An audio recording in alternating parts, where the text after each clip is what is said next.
منطقي جدا. تلعب ضد فريق في كتير محترفين امكانياتهم عاليه جدا جدا.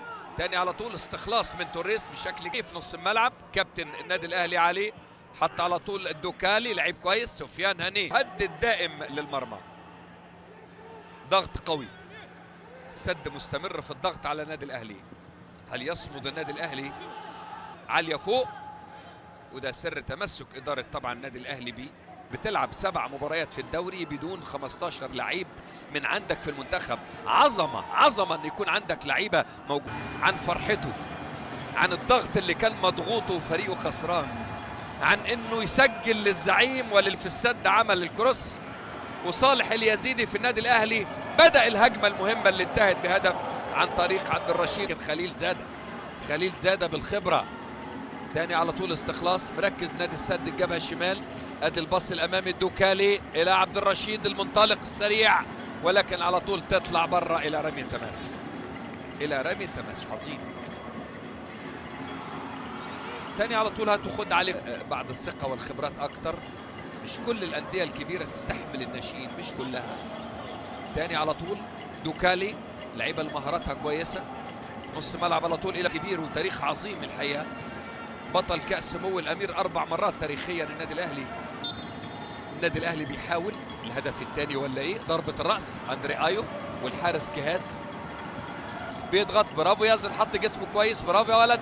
على طول لعبد الرشيد، تصويب الدوكالي ولكن ضعيف.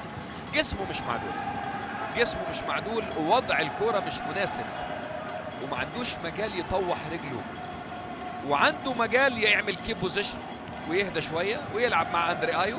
لكن هو عايز يعمل حاجة مؤثرة. دوكالي عايز يعمل حاجة مهمة ومؤثرة. هي لكل من قدم هذه الصورة الجميلة، ليس فقط لقطر كما قال سمو الأمير.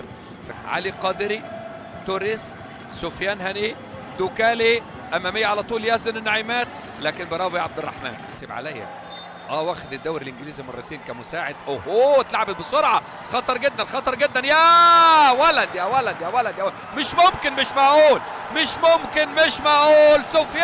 سفيان بيسجل تاني جول رغم التصدي الرائع من جهاد، الا ان سفيان هني ينجح النجم الجزائري في ان يضيف الهدف الثاني للنادي الاهلي. العميد يعود ومن جديد يسجل سفيان هني النجم الجزائري الكبير. 2-1 للأهلي على نادي السد. بص هنا اللعبة دي، الحكم قال العب، اتلعبت على طول فعلا الفاول. وادي التصويبة اتعملت حلوة قوي من جهاد، ولكن المتابعة حب يعملها بكعب رجله. مش مضمونة يا أحمد. في وقت لازم تلعب على المضمون.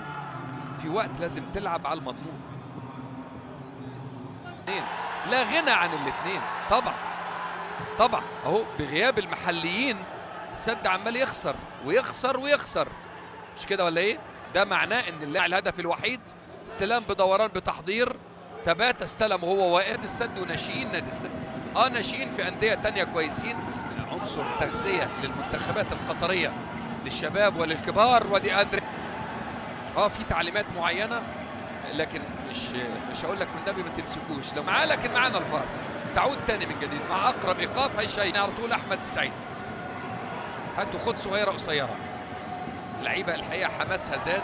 حتى الان متعادل. تاني على طول تحول من الدفاع للهجوم. دوكالي محطه كويسه. الدوكالي اهو محطه كويسه. محتاجين نشاطه يكون اكتر، لكن لما النتيجه ما بتكونش في صالحه وحالته مش كويسه قوي تهديفيا بيزعل. تمريره جميله. لا يا ياسر، لا يا ياسر، لا يا ولد. فكره وتعاون وخدمه والتزام بالتعليمات، له كل التقدير. كل من يقدم من تاني.